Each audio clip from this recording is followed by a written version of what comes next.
Sixers and the Celtics. Win or go home for Philly. Will Boston move up to get set to face LeBron? Jason Tatum, he certainly hasn't looked like a rookie, not even close. He's been fantastic so far in this series. Can he help the Celtics take yet the next step in what's been really weeks worth of kids doing what they're not supposed to?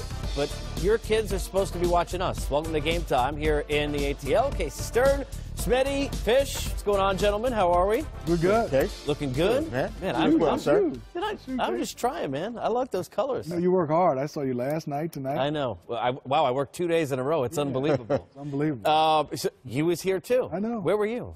The starters? Watching you guys. Let's catch up on how we got here, because a lot of people were taking out. 3D was in this spot taking out brooms a couple of nights ago. There were no brooms because of what we saw take place in game number 4 with Philadelphia. And T.J. McConnell, 19 points, 9 of 12 from the field. Brett Brown pushes the right button, the Midas touch indeed, getting McConnell, who got into the paint and caused some trouble. Meanwhile, Ben Simmons, coming back from that game where he scored 1 point and took accountability for the loss. Accountable and then some, 19 and 13 in the game. We also saw some toughness. You hang out long enough with each other. Brothers, yeah, even brothers will do this. Embiid, he's not worried, enjoying it as he has throughout the course of the season since he tried to punch him twice. Punching back in big moments and with some clutch and some hustle with Philadelphia guys. And that's really what we saw from this team across the board in game number 4. Heading into this one, though, they feel like some house money with inexperience and youth maybe on their side.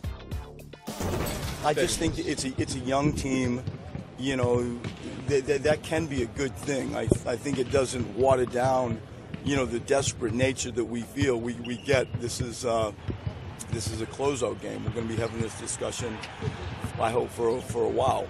And you know, I think it's just who they are. It's a free group. They believe in themselves, but it's not like, you know, we've been here before type thing. Yeah, I mean, you hear that we're a young team all the time, though, but it's still a big game. Down 3-1 in front of a great crowd on the road. It's going to be a really tough task, but I think we're up for it.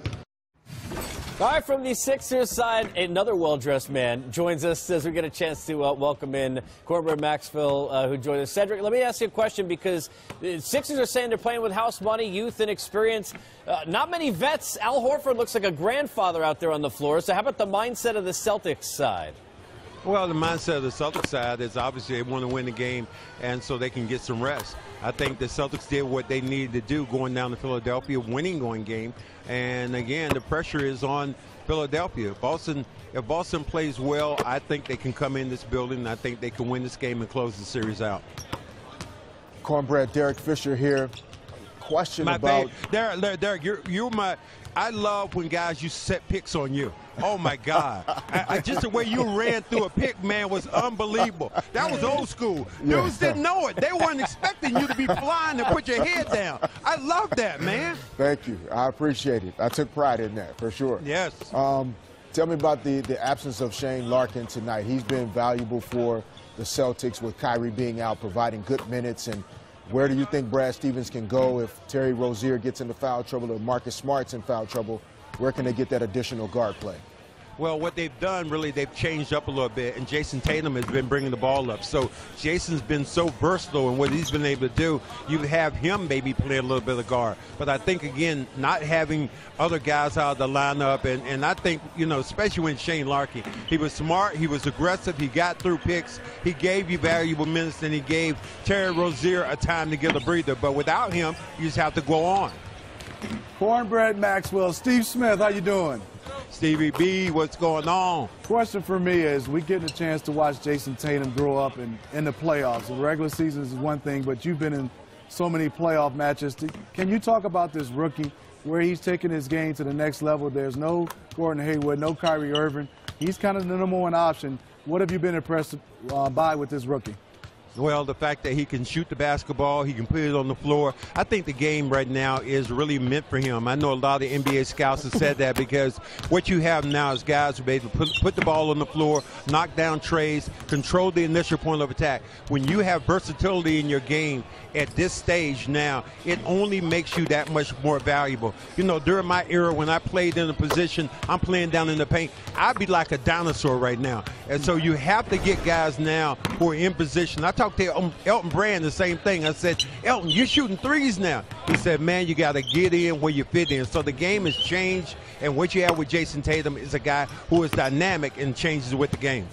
Cornbread, we've seen Jaylen Brown obviously give it his best go and still be impactful despite not being 100%, who is anyways at this point in the playoffs. But how much more are we going to see today, maybe than the last game? How much are we progressing now in terms of his health over the last few days? Well, I think you're starting to see a little bit more. Right now, I still think he's playing about 75%. He can't explode off the floor like he normally would. So I think that the quicker the Celtics are able to get through this series, I think the better they will be to play a team like Cleveland, because you're going to need all hands on deck the way, you know, you would see that big guy over there, the way LeBron James is playing right now. Everybody has to be in par.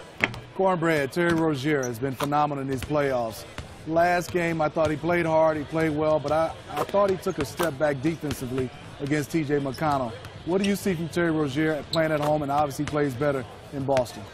Well, he has always been the guy who's played better here at home.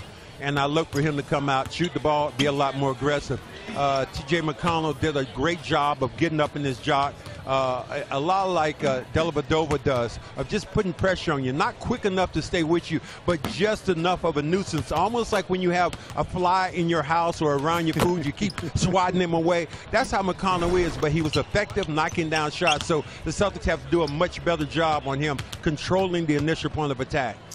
Cornbread, before we let you run Celtics Sixers, it just feels right, I think, for every NBA fan sitting here. You were a huge part of that rivalry. What's it been like for you to see it reunited? Well, I hated it, but, I hated it and loved it at the same time. It always reminded me of Sunday playing a game, CBS, Brent Musburger doing the game, Grover Washington Jr. doing the national anthem, and then Dave Zinkoff announcing Julius the Dr. J. Irving. And that was about as scary as it got. So I love that kind of game, and the fact that the Sixers and the Celtics right now are playing again, I think it's only good for NBA basketball. Can't thank you enough. Enjoy what should be a great atmosphere up in Beantown tonight, okay? All right, gentlemen, have a good one. All right, there's Cornbread Maxwell. Great stuff from him. Let me turn it to you, and let's start with that, because it's great, I think, for all of us as fans first and foremost. Obviously, you guys played and coached to see this rivalry back, but we might be looking at the rivalry back. The names, certainly long way to go. These two teams, going to be two of the best in the East for a long time. You know, anytime you can get two teams who are young teams, firstly, as far as playing experience, overall, and their best players are young players, and they're in the playoffs facing each other. And like you said, you've had this history with this storied franchise. And look, I love this one, D-Fish. I mean, quick jab. ML Carr, you can't be faking like you want to punch. But I think the future right now is, because the one thing I love about it is, obviously these guys are talented. But for me, Fish, I think this group of young guys from these two teams, they play the right way. And that's the reason why I like that this can be a rivalry for a long time. Yes, and I agree. And I think postseason matchups, help to create that. And here, playing in the postseason with no Kyrie, no Hayward at this point, when you start to look at the future of these organizations, even though things change quickly in the NBA these days, there are several young players on both rosters that more than likely will be there for the next 2 or 3 years. And so to think about this team playing in the postseason now, next year, and the year after that, should make for some great NBA basketball. The other thing is, GMs will always deny this, but whether it's Yankees, Red Sox, or any rivalry, they always will try and mirror or equal what they see in their counterparts. So I think as you look at the Celtics grow, the Sixers have to be thinking, how are we going to beat this team? Now, that's been LeBron's team, and we don't know if he'll stay in the East, Smitty, pretty much every year. But Boston's got a good chance to become that team that Philly and everyone else are going to start looking at and saying, how can I beat them? Fish said it. I mean, you're talking about a team that we're marveling over right now, and there's no Kyrie and Gordon Hayward. They're still young guys, but they're all-stars. So you're talking about they're missing 2 all-stars, and these guys are gaining so much experience. And with Gordon Hayward, I'm not saying Jason Tatum is not a talented young player. I don't know if he would have got this opportunity without Kyrie and Gordon Hayward to be the #1 guy and get this type of experience. And if you can get that type of experience and win and keep moving on, that's just a plus. Very impressive what the Celtics are doing, what this young team is doing. And Coach Brad Stevens, you know, Dwayne Casey got the NBCA Coach of the Year already. But Brad Stevens, I'm sure, got a lot of votes. He's done an excellent job with his group.